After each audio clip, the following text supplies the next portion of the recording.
Hello and welcome back to my channel. You're watching What Helen Reads and I'm Helen, and today I've got some festive romance recommendations for you.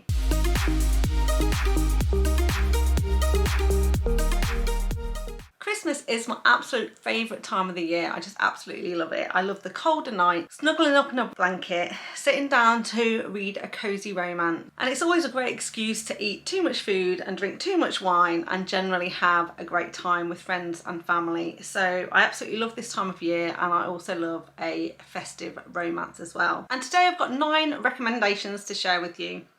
So the first one is The Christmas Blanket by Kandi Steiner, and this is a standalone novella which is a second chance romance. And in this one we're following River and Eliza. Now River and Eliza were high school sweethearts and they got married straight after school, and they really loved each other, but they were really struggling for money and didn't have a lot between them. And Eliza really had plans of being, you know, going out and travelling and having some great adventures. And it came to a point in their marriage where it seemed like they were both going in opposite directions and they didn't feel that they could reconcile. So unfortunately they ended up getting divorced, and Eliza moves away for about 4 years. And so this is where we start this novella, because Eliza is on her way home to see her family. It's the first time she's been back for their Christmas break for 4 years since the divorce, and she is now basically travelling home. But as this is a Christmas romance, what happens is it starts to snow quite heavily, there's a blizzard, and her car slips off the road into a ditch. And luckily for her, someone does come along to rescue her, but unfortunately it is her ex-husband River who comes to her rescue. Now this snowfall is pretty bad and they can't make it all the way to her parents' house, so in the end River suggests that she comes back to the house with him, and he is now living in sort of a isolated property which is in the middle of nowhere. And then of course she has to stay with him in very close proximity inside this small house that he's kind of built. The cute thing is that he's kept all of their Christmas decorations and a Christmas blanket from when they first got married. And of course, as they spend the next couple of days together in close proximity inside River's house, then they are able to reconnect, look back over their marriage, what went wrong, and rebuild their relationship. So I really like this one. This was a really sweet, quick read. You know, I love Kandi Steiner's writing, so didn't disappoint, and I would highly recommend. The next one is Christmas in the Scottish Highlands by Donna Ashcroft, and in this one we're following Belle and Jack. Now this is very, very hallmarky in nature, so it's a very Hallmark-esque style of romantic comedy, and so it's got all of the hallmarks that you'd expect from that type of romance. I also want to warn you that this is very low steam. There is one scene with them together, but it's closed door, and so if you're looking for a steamy Christmas romance, then this isn't for you. But it is a really sweet, like I say, a contemporary sort of romance that's set in the Scottish Highlands, and so it has a lot of charm to this story. Essentially, Belle is a local Scottish girl. She is a teacher at the school, but she's very put upon. So Belle is very, very warm and open-hearted and loves doing nice things for people, and she almost takes that to extreme. So she goes out of her way to really, really help people in need. And this is no different this Christmas, because a couple of things happen. One, she is cycling home from school and she accidentally runs into an old lady called Adina, who has been in this village for many, many years, and in fact is very, very wealthy, and she lives in this sort of like grand estate on the outskirts of the village. But because she's knocked Adina over, unfortunately the lady has broken her ankle, and so Adina makes sure that she's taken care of. She takes her to hospital, and then when she gets back to Adina's house she realises that Adina's got no one to look after her, and so Belle offers to look after her and make sure that she's okay while she's recovering from this broken ankle. In the meantime, there's another family in the village who have been kicked out of their house because they were in rented accommodation, and the landlord is needs the house back basically, so they have to move out. And so while she's staying with Adina, Belle offers this other family her house, and so she is now essentially living with Adina. Meanwhile, Adina has a grandson who is a very successful lawyer in London, and when he hears about his grandma's accident, he comes back to the Scottish Highlands to look after her. The thing is, he's very, very suspicious of Belle. He wonders why somebody would be so kind to look after his grandma, and he starts to get suspicious that she's after his grandma for the money. Meanwhile, Jack himself thinks that she's, you know, too elderly to live in this really old property. It's very expensive to run. It's really difficult to heat, and now obviously she's broken an ankle, she can't get around. So he sets about trying to convince her that she needs to move out of the house and into a residence for elderly people. And Belle is horrified by this because Adina is a very independent woman, and she knows that she doesn't want to move out of a house. So of course then Belle and Jack are at loggerheads with each other, and they're both suspicious of each other and both trying to protect Adina. Of course, they spend more time together, they get to know the real side of each other, learn each other's actual motivations, and eventually they start their own relationship. But there's lots of cute little things that happen in here. There's because she's a teacher at a school, there's a really cute scenes with the children at the school and a nativity play. Obviously we have lots of snow, and there's a couple of scenarios where they're snowed in. There is a cute little donkey who Adina has sort of rescued and looks after at her property, who keeps going off by himself, and they have to keep going out and rescuing him and that sort of thing. So lots of lovely cute little things in this book, and it was a delightful read. So moving then from a book with absolutely no steam whatsoever to a book that is pretty much only steam, and that is a book called Trickshot by Kayla Grosse. Now this is another novella, and it's an MMF novella. In this one we're following three characters, Leo, Riley and Jace.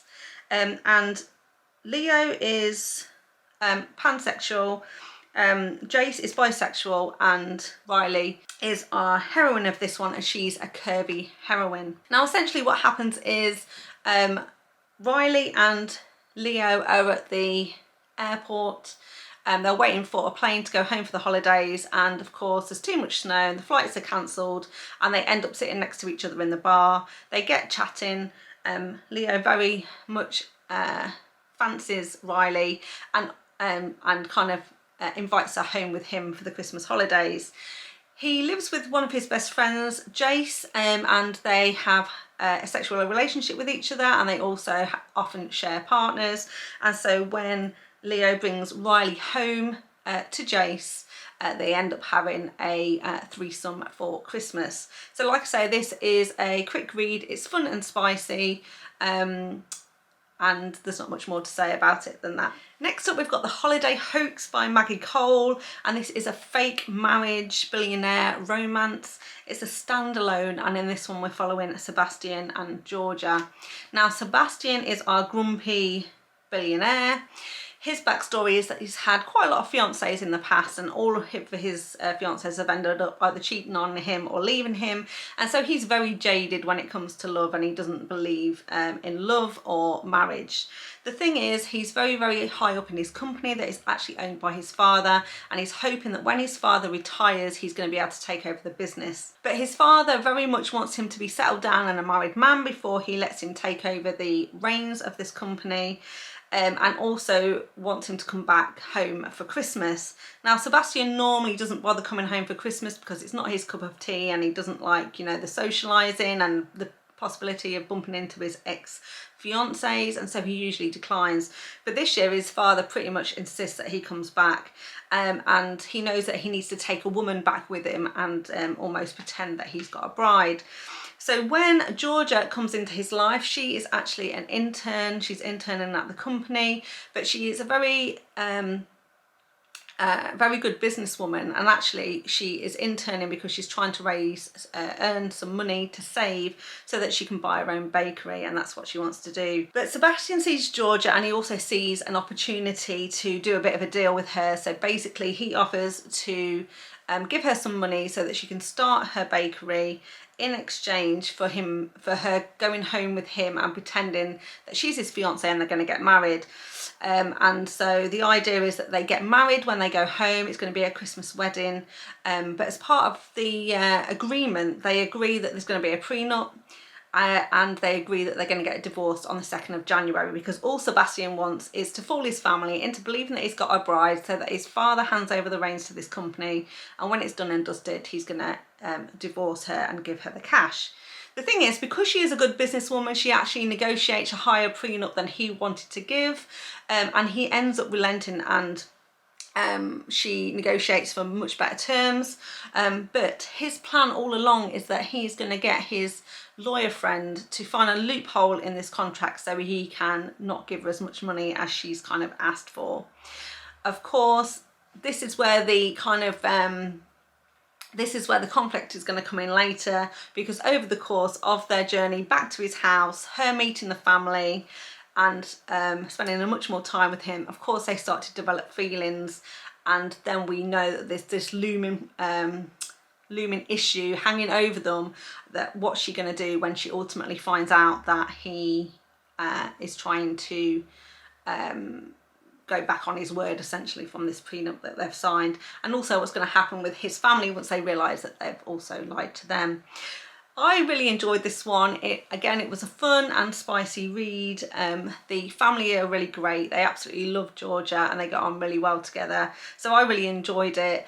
I was a little bit frustrated for the third act breakup because there is a little bit of miscommunication, but it means that Sebastian ends up having to do a bit of a grovel in order to win Georgia back. And so we do get a satisfying ending, even though it's a little bit frustrating when that happens. But overall, a really fun Christmas themed romance I would highly recommend. Next, I have another novella, and this is Grump of Coal by Sabrina Stark, and this is book 1 in the Kitten Cove Christmas series.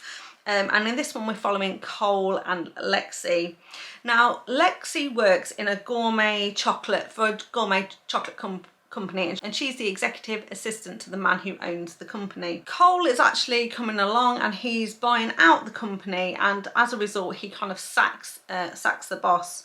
Now we think it's because Cole is very, very grumpy and not a nice person, but actually there are reasons why this has happened, which Lexi isn't kind of privy to at the time. In addition to that, they've always had a really big Christmas party when everyone kind of dresses up, and they have lots of decorations and lots of food and all of that good stuff, and because money is tight at this company, Cole basically puts his foot down and puts a stop to the Christmas party. So in essence, he kills Christmas for this company, and all of the employees are very, very disgruntled. And when Lexi's boss gets sort of fired, she stands up for her boss and decides to quit in protest as to what's happened with the previous owner. And so that's where we think the incident is going to end, and Lexi and Cole are not going to see each other again. But of course this is a Christmas romance, so that is not the case. In fact, what's happening is Lexi is staying in a friend's house, and it's quite a big house on a very nice street, and the person who owns it has organised for a company to come and hang Christmas decorations outside. Unfortunately, they hang the decorations on the wrong house. They actually put them up on the house opposite and not hers, and when she then kind of goes round to go, oh whoops, sorry, the decorations are on that wrong house, that's when she realises that Cole is now her neighbour. So he is now living opposite the house where she's currently staying in, and not only that, he is grumpy, doesn't like Christmas, and the company that was supposed to be decorating the house that she was staying in has now decorated his instead. So this then sparks them having a little bit of antagonism between them, and you know, a bit of a tit for tat situation going on in the house where they live. But of course, over this sort of series of events that happen and then bumping into each other, they start to build a relationship together, and maybe Lexi realises that Cole is not as grumpy as she thought he was. Then the next one I want to recommend is How the Hitman Stole Christmas by Sam Mariano, and this one is dubbed as an unconventional Christmas romance, and in this one we're following Jasper and Autumn. So Autumn's backstory story is that she doesn't have a family. Her family members have all passed away and she has spent the last couple of Christmases by herself. But she has a boyfriend, and the boyfriend has invited her home to Christmas to be with him. The thing is, he's not a particularly nice individual, and while he's having fun celebrating Christmas with his family, he sends her out on his own in a hire car with his credit card to buy all his Christmas presents for him. And so she goes out and she does that, and on the way back it is snowing quite heavily. She ends up getting a flat tire and having to pull over onto the side of the road. She doesn't know how to change her tire, and she doesn't have a spare tire in the car, and she also doesn't have any signal where she is either. And then basically Jasper, who is our hitman, he's been out on a job. He's just killed and disposed of a body, and he's on the way back to his house, but he's only going there to pick up some clothes because he's going to be spending Christmas with his sister and mum. But his sister thinks that he's going to be bringing a girlfriend with him, which he's not. So when he pulls up alongside Autumn, who is broken down on the side of the road, at first he's genuinely just going to get out and help her, and then he decides that actually it would be a much better idea to kidnap her, take her home to his family, and pass her off as his girlfriend. Of course, he's going to have a bit of a problem with this, because if you kidnap someone, how are they going to play nice in front of your family? And this is where I think San Mariano does a great job of creating this kind of like what could be or would be in ordinary circumstances a very dark romance. She made it really light-hearted and fun. So we've got a very dark theme of this hitman kidnapping this girl, taking her home to his family, but actually it is the softest, nicest San Mariano book I think that's probably she's ever written. And of course Jasper isn't that horrible to Autumn. He does have to scare her a little bit at first. He does threaten to tie her up and you know, punish her if she tries to escape. But Autumn starts to see Jasper's softer side. She also very much knows that the boyfriend that she has not been treating her very well, and she's not too sad to be out of his hair. And also she's thinking, well, I was going to go home with my boyfriend to meet his family, so what difference does it make if I go home with my actual boyfriend or go home with this guy who kidnapped me? And of course on their journey to his mum's house and then spending a couple of days with his family, she starts to see a different side to him, and they start to get much closer together, and ultimately they get their HEA. So I really enjoyed that one, and would highly recommend. Then the next one is an anthology which is linked to the Stay a Spell series by Juliette, and it's Walking in a Witchy Wonderland. Now this has 5 short stories inside it which cover couples that we've already seen from the Stay a Spell series. So the first one is an extra short story with Evie and Matteo. It's before they've got married or had their kids, and it's a really cute little story about how Evie helps another couple. There is a man that comes to her who's had a hex placed on him because he's very much grumpy and he doesn't like Christmas music, and the witch that lives next door has put a hex on him sort of as punishment. And so it's a fun little story about how Evie breaks the hex but also gets them together as a little couple, and Matteo and Evie obviously have a lovely Christmas time together.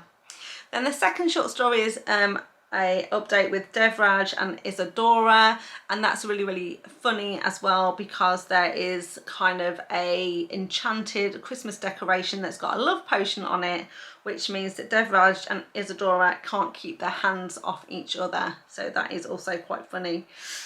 Then the third story is really nice. We get to see JJ and Charlie together. So this is an romance. We've seen JJ and Charlie throughout the series. They are friends with the Savoy sisters. And although JJ and Charlie are best friends, they've secretly been pining each other for years. And eventually, in this short story, they take the plunge and end up starting a relationship together. So that was really cute to see. Then the fourth short story is with Gareth and Lavinia, and this actually takes place before they get together, so it's slightly before their book. It's while they are entering the marketing competition that they end up being together in. So it was just a short story about that, and like I say, they're not quite together in this one, but it's like it felt to me like an extended scene from the actual book that maybe Juliette had removed, but it happened around Christmas time, so it fit really nicely in this collection of short stories. And then the final one was with Nico and Violet, and it was a fun short story about how they babysit for Matteo and Evie's triplets, and those triplets are an absolute handful, so lots of amusing things happen while they are babysitting. So it was another fun short read. So that was a really nice one to read because you could dip in and out of it and read each short story at different times as you're making your way through the Stay a Spell series. But it's a nice little collection of short stories if you really like that series, so I would highly recommend. The next one then is an alien romance. This is Christmas with an Alien by Tana Stone. This is a standalone book and it is also novella length as well, but it is linked to the series that she's got, which is the Tribute Brides of the Drexian Warriors. And it's sort of set in the same universe. In this particular one, we're following Caroline and Griff, and Caroline is basically a personal shopper at a department store in New York, and Griff is a blue alien who is traveling to Earth because he's heard that humans make very good wives, and so he's looking for a bride to take home with him. And he's also heard that Caroline is a very good personal shopper, and he misunderstands through sort of a language barrier, if you like. He misunderstands exactly what the role of a personal shopper is, and he determines that Caroline is going to be able to help him find all of the things on his list. And what he's actually made is a list of attributes that he wants in a future wife, and so he thinks if he shows her this list, she's going to be able to find him a bride.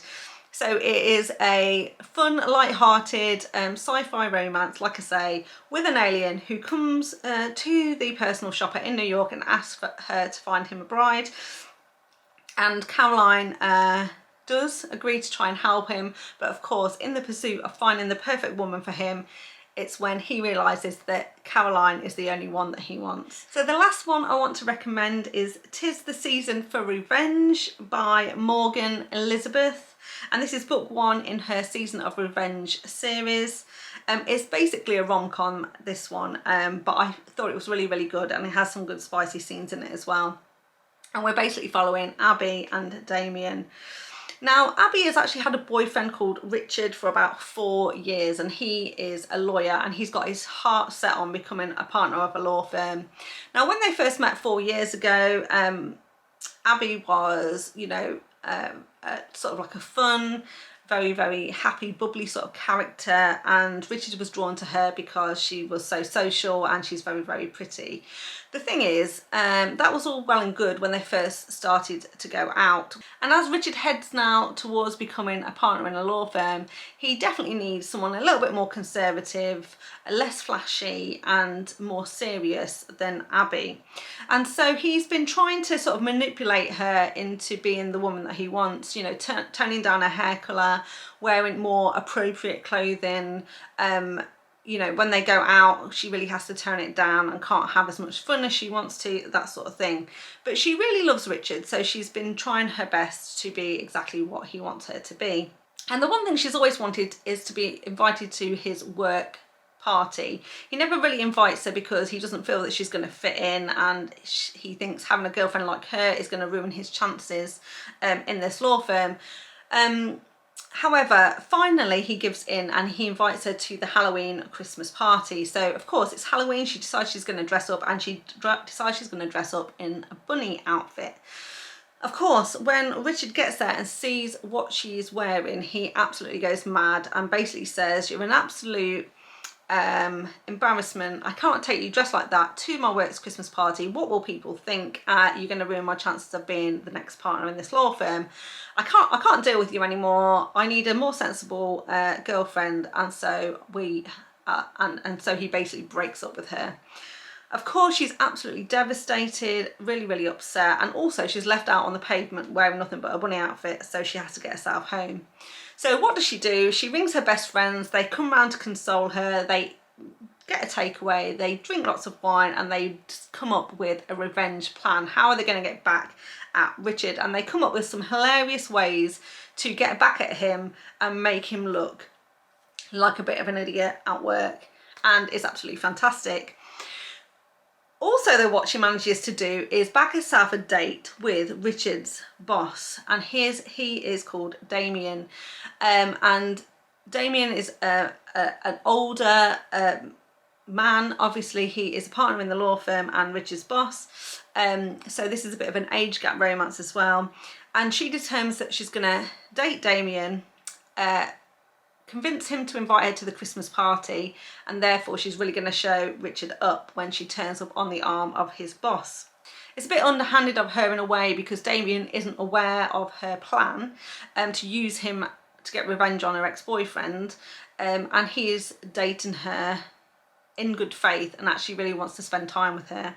But of course, as they spend more and more time together and the time lapses from Halloween up to Christmas, and they get much closer together, and Abby realises that she really likes Damien and starts to regret her decision to use him for revenge. Of course, this is going to be looming over her, isn't it, in case Damien finds out. But don't worry, everything works out fine in the end. And I just, like I say, I just absolutely love this one. I thought it was really, really funny. Some of the things that they do to Richard to get revenge is absolutely hilarious and a great time. But not only that, Damien is super sweet. We really, really like him, and him and Abby together are absolutely fantastic, and he really treats her right, and he really, really admires her for who she is. He doesn't try and change her. In fact, he encourages her to return to her absolute self so she can be the person that she wants to be, and it's really, really fantastic to see, so would highly recommend. So there we have it. That's 9 recommendations for a Christmas themed romance. I hope you like those recommendations. If you did, please give it a thumbs up. If you've got any Christmas romances that you want to share with me or anybody else who is watching this video, please put that down in the comments box below, and remember to subscribe to the channel if you want to see more content from me. So thank you very much for watching, and I'll see you next time. Bye. And then the final one I want to mention today is probably my favourite out of all of them, is 'Tis the Season for Revenge. It's 'Tis the Season, 'tis the season. So the last one I want, doing so well. Lexi realises that coal is not, just do that. Now River and Eliza were, now Riza. So Christmas is my absolute favourite. Hello and welcome back to another video, and I've already gone wrong, haven't I?